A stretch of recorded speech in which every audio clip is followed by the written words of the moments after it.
We hold these truths to be self-evident, that all men and women are created equal, that they are endowed by their Creator with certain and inalienable rights, that among these are life, liberty, and the pursuit of happiness, that to secure these rights governments are instituted, deriving their just powers from the consent of the governed. The history of mankind is a history of repeated injuries and usurpations on the part of man toward woman, having in direct object the establishment of an absolute tyranny over her. To prove this, let facts be submitted to a candid world. He has never permitted her to exercise her inalienable right to the elective franchise. He has compelled her to submit to laws in the formation of which she had no voice. He has taken from her all right and property, even to wages she earns. He has denied her the facilities for obtaining a thorough education, all colleges being closed against her, having deprived her of this first right of a citizen, the elective franchise, thereby leaving her without representation in the halls of legislation. He has oppressed her on all sides. The Declaration of Sentiments, 1848. Women around the United States fought to be part of the democratic process. In 1848, Elizabeth Stanton started a movement for women to be part of this process. It was not until 1920 that women were granted the right to vote in the United States. These women were innocent and defenseless, but were arrested nonetheless for picketing the White House and carrying signs asking for the right to vote. They were convicted of obstructing sidewalk traffic and later imprisoned.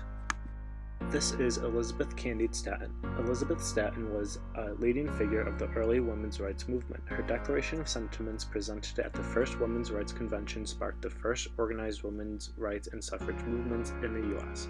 One of Elizabeth's main motives for fighting for equal rights for men and women was that her father told her he wished she were a boy. In a book titled Women's Suffrage and Race, Marjorie Nelson says, "There was nothing in the Constitution of the United States that said women could not vote, only nothing that said that we could." The idea of women voting was so radical that when it was introduced by Elizabeth Stanton at the first Women's Rights Convention in Seneca Falls, it became the most controversial issue there and barely won enough support to pass. We are the only class in history that has been left to fight its battles alone, unaided by the ruling powers. White labor and the freed black men had their champions, but where are ours? Elizabeth C. Stanton. In 1869, Elizabeth Stanton, along with Susan B. Anthony, founded the National Women's Suffrage Association.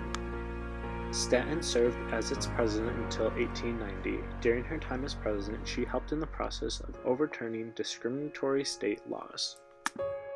In 1876, Stanton and Anthony presented the Declaration of Rights of the Women of the United States at the Centennial Celebration in Philadelphia. Both Stanton and Anthony opposed the 14th and 15th Amendments for not including women. This is Susan B. Anthony. In 1872, Susan B. Anthony was tried for voting in the presidential election. This was illegal at the time. Upon her release, she gave a speech. It was we, the people, not we, the white male citizens, nor yet we, the male citizens, but we, the whole people, who formed the Union.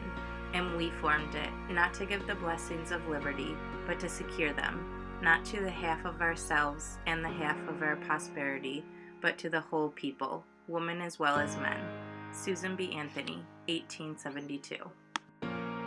Because of this, Anthony was sentenced to a $100 fine, but never paid it because she remained true to her word. The U.S. government took no action towards her to enforce her payment. Anthony's and Stanton's 50-year partnership dominated the movement. Anthony was a founding member of the American Equal Rights Association, which pushed for a constitutional amendment for suffrage. Stanton died on October 26, 1902, 18 years before women received the right to vote. Anthony died on March 13, 1906, 14 years before women received the right to vote. Stanton and Anthony were early feminists that challenged the prohibitions on women speaking in public, who fought for an end to the double-sex standard along with discrimination against women in education. The professions and the church, they both sought equal pay for equal work for those women who could find work or those who were allowed to work. By the early 1900s, women composed about 23.6% of the labor force. Women had now plowed the fields, spun the fabric, they worked in offices, sat at desks, and answered the telephones. It is unthinkable that a national government which represents women should ignore the issue of the right of all women to political freedom. Lucy Burns. Lucy Burns was a suffragist and a women's rights advocate who was close friends with Alice Paul. Burns and Paul together formed the National Woman's Party. With the support of the National Women's Party, Lucy Burns and Alice Paul called for a militant action. Burns' main hope was to achieve women's suffrage with new, more extreme collaborative and confrontational methods of protesting, such as parades during the new president's inauguration, President Woodrow Wilson. In 1917, Lucy Burns and suffragist activist Catherine Morey held up a banner at the gates of the White House. We, the women of America, tell you that America is not a democracy. 20 million American women are denied the right to vote. President Wilson is the chief opponent of their national enfranchisement. Help us make this nation really free. Lucy Burns and Catherine Morey, 1917. Shortly after this photograph was taken, they were attacked by a mob. The most well-known suffragist of the time period, Lucy Burns, spent the most time in jail.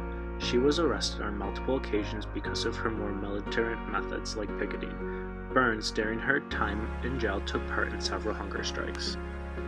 During Burns' third arrest in 1917, she went through something known as the Night of Terror, when women were brutally beaten and, once beaten, were refused any medical care. In opposition to their treatment, these women in jail, including Burns, refused to eat for several days. The guards did not want any dead prisoners on their hands, so they dangerously force-fed Burns. Many guards would have needed to hold her down to force food down her throat. Sometimes raw egg was put into a funnel to have direct access to the advocate's throat.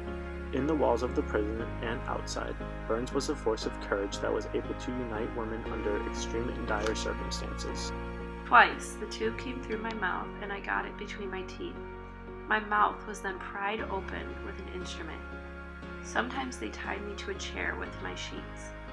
Once I managed to get my hands loose and snatch the tube, tearing it with my teeth. I also broke a jug, but I didn't give in. Alice Paul, 1911.